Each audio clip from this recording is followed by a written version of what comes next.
नमस्कार, बहुत स्वागत है आप सभी का। मैं हूं आपके साथ लोकेंद्र त्यागी। न्यूज स्टेट मध्य प्रदेश छत्तीसगढ़ का डिजिटल प्लेटफॉर्म आप देख रहे हैं, जहां आज बात हम करने जा रहे हैं रूस और यूक्रेन की। देखिए, 2022 के फरवरी महीने में यह युद्ध शुरू हुआ था। लगा तो ऐसा था कि शायद कुछ महीनों में यह युद्ध खत्म हो जाएगा, लेकिन चलते चलते चलते चलते आज स्थिति यह है कि 3 साल इस युद्ध को चलते चलते हो गए हैं। इससे पहले एक वार्ता हुई थी कि किसी तरीके से तुर्की ने कोशिश की थी कि इस युद्ध को शांत कराया जाए, लेकिन उसका कोई फायदा हुआ नहीं और लगता नहीं है कि दोनों देश जो शर्तें वहां रखी गई थी उसको मानेंगे। लेकिन अब एक बड़ी चीज इस युद्ध में निकलकर सामने आई है और वो ये है कि रशिया के जो राष्ट्रपति हैं पुतिन, उन्होंने कहा है कि 3 देश ऐसे हैं जो यहां पर कुछ शांति समझौता करा सकते हैं, कुछ बातचीत बन सकती है। तो कौन से वो 3 देश? उसमें हैं चीन, उसमें है भारत और उसमें है ब्राजील। ये 3 देशों के नाम लिए गए हैं। पूरी खबर क्या है उसको विस्तार से हम बताएंगे। क्या कहा है पुतिन ने, इसके मायने क्या कुछ हैं और क्या 3 साल पूरे होने से पहले यह युद्ध रुक सकता है? क्या भारत एक अहम भूमिका इसमें निभा सकता है? जबकि अभी कुछ दिन पहले रशिया और यूक्रेन दोनों का दौरा कर आए हैं प्रधानमंत्री नरेंद्र मोदी और आंख में आंख डालकर बोला कि शांति हमको चाहिए। तो अब वो शांति में क्या नरेंद्र मोदी की एक अहम भूमिका हो सकती है? मेरे साथ डिजिटल की मेरी सहयोगी अनुकंपा भी जुड़ गई है। पहले वो पूरी खबर एक बार बता दें आपको कि पुतिन ने क्या कुछ कहा, उसके बाद थोड़ा इसके जो मतलब हैं वो समझने की कोशिश करते हैं। जी, क्या बोल दिया पुतिन ने ऐसा जिसकी चर्चा है? और क्या 3 साल इसका हैप्पी बर्थडे मनाए हम युद्ध का, उससे पहले रुक सकता है क्या ये? जी, अब पुतिन ने अभी हाल ही में एक समिट के दौरान कहा, एक कोई शो था वहाँ पे, उस दौरान उन्होंने कहा था कि अगर कोई दोनों देशों के बीच में कोई समझौता करवा सकता है तो वो 3 देश हैं। उसमें चीन, भारत और ब्राजील का नाम उन्होंने लिया।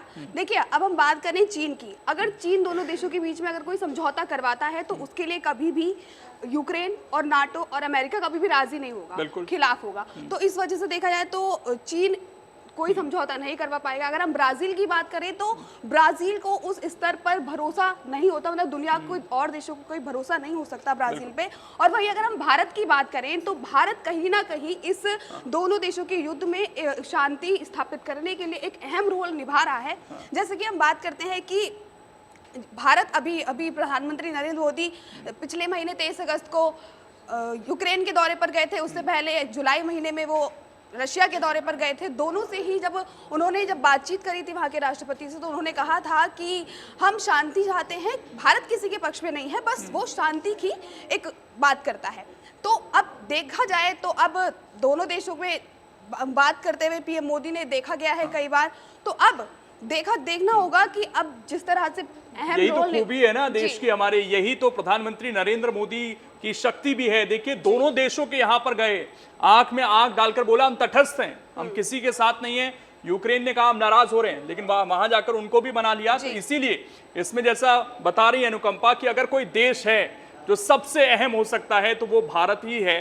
अब जरा थोड़ा इसको समझने की कोशिश करते हैं अनुकंपा। देखिए, 3 साल किसी के लिए भी युद्ध लड़ना आसान नहीं होता है। और जो डेटा है, मैं फिर से कहता हूं कि युद्ध के दौरान सही डेटा आना बड़ा मुश्किल होता है, क्योंकि हर देश उसको मैनिपुलेट करने की कोशिश करता है। लेकिन फिर भी रशिया के लिए जो डेटा सामने आया वो बहुत खतरनाक है। एक तो वो हर रोज कुछ ना कुछ सैनिक अपने खो रहा है, उसके बाद बताया जा रहा कि 3 लाख के आसपास जो हैं उसके सैनिक मारे गए हैं इस युद्ध के दौरान। ये अपने आप में बहुत बड़ा नुकसान है। और इसके अलावा जो यहाँ पर उसका वो गोला बारूद और ये सब टैंक जो नष्ट हुए हैं, ये नुकसान जो है उसका अलग हो रहा है। अगर आप इसको इकोनॉमिक्स के आधार पर देखेंगे तो अमेरिका ने कई सैंक्शंस लगाए हुए हैं, उसका नुकसान उसको अलग झेलना पड़ रहा है। दूसरा, जो यूक्रेन है उसको जो नाटो कंट्रीज हैं, एक तरीके से अमेरिका है या और कंट्रीज हैं, वो इनडायरेक्टली उनका सपोर्ट मिल रहा है लगातार। और उसकी वजह से स्थिति क्या है कि वर्ल्ड वॉर के बाद पहली बार ऐसा हो रहा है कि रूस के अंदर कोई देश घुस चुका है अंदर तक और वहां पर रशिया को लगातार नुकसान पहुंचा रहा है। लेकिन अगर हम इसमें बात शांति की करें तो शांति होगी कैसे अनुकंपा? सवाल तो ये भी है ना कि रूस क्या कहेगा कि भाई आप नाटो में मत आइए, आप हमारे इलाके खाली कर दीजिए। यूक्रेन क्या कहेगा कि आपने जहां जहां कब्जा किया हुआ है आप खाली कर दीजिए। इन चीजों पर तो शायद कभी बात बनी नहीं, तो फिर शांति होगी कैसे? देखिए सर, जिस तरह से बात चल रही है कि शांति किस तरह से होगी, पहले भी कई बार इस पर, पहले जब ये युद्ध शुरू हुआ था 2022 के समय, उस टाइम पे तुर्की ने काफी कोशिश की थी कि इस युद्ध को रोका जा सके। उन्होंने दोनों देशों के बीच में समझौता कराने की काफी कोशिश की, लेकिन कोई बात बन नहीं पाई उस टाइम पे, क्योंकि रूस ने 2 शर्तें रखी थी। उसने कहा था कि यूक्रेन को अपनी कुछ जो नगर हैं, कुछ शहर हैं, वो खाली करने होंगे, वहां से अपने सैनिक हटाने होंगे, और दूसरी शर्त ये रखी थी कि वो कभी भी, यूक्रेन कभी भी नाटो का हिस्सा नहीं बन सकता है। ये 2 शर्तें रशिया की तरफ से रखी गई थी, लेकिन इन दोनों शर्तों को यूक्रेन ने सिरे से नकार दिया था, जिसके बाद से ही ये युद्ध जो है और आक्रामक हो गया था। अब देखने वाली बात होगी कि जिस तरह से अब दोबारा से प्रधानमंत्री मोदी दोनों देशों के दौरे पर गए, अब भारत पे एक भरोसा जताया जा रहा है, ना सिर्फ यूक्रेन और रशिया की ओर से। देखा जाए तो व्हाइट हाउस के जो प्रवक्ता हैं, उन्होंने भी एक अभी स्टेटमेंट दिया था, जिसमें उन्होंने कहा था कि दोनों देशों के बीच शांति स्थापित करने के लिए जो भारत है वो एक अहम भूमिका निभा रहा है। तो ना सिर्फ यूक्रेन और रशिया, बल्कि अमेरिका भी और दुनिया के कई देश भी इस चीज पर भरोसा जताते हैं कि दोनों देशों के बीच शांति स्थापित करने के लिए भारत एक अहम भूमिका निभा सकता है। बिल्कुल, थोड़ा इसको समझने की कोशिश करते हैं अनुकंपा। 24 फरवरी 2022 ये एग्जैक्ट डेट है जब ये युद्ध शुरू हुआ था, और इस बीच अब तक यूक्रेन के 10,000 आम नागरिकों की जान जाने की खबर है, जबकि 18,500 लोग जो हैं इसमें घायल हुए हैं। यूक्रेन दावा करता है कि रूस के, उसने, गौर से सुनिएगा, ये जो डेटा है ना, 3,92,000 सैनिक रूस के इस दौरान उसने गंवाए हैं, और अमेरिका ने रूस की 500 रूसी कंपनियों पर प्रतिबंध लगाए हुए हैं। तो आर्थिक तौर पर यहाँ पर रशिया पर कितना ज्यादा फर्क पड़ रहा है आप देख सकते हैं।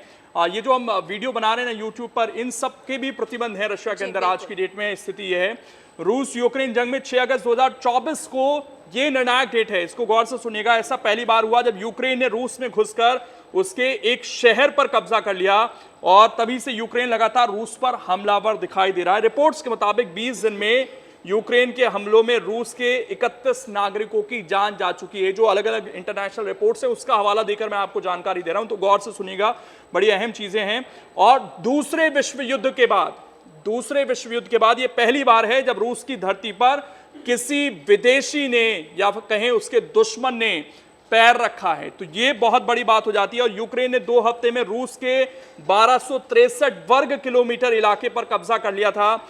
यूक्रेन का दावा है कि रूस ने 2024 के 8 महीनों में जितने इलाकों में कब्जा किया, उससे ज्यादा जमीन पर यूक्रेन ने 2 हफ्तों में कब्जा कर लिया। तो ये असल वजह है शायद इस वक्त जो रशिया बैकफुट पर यहां पर दिखाई दे रहा है। जी बिल्कुल।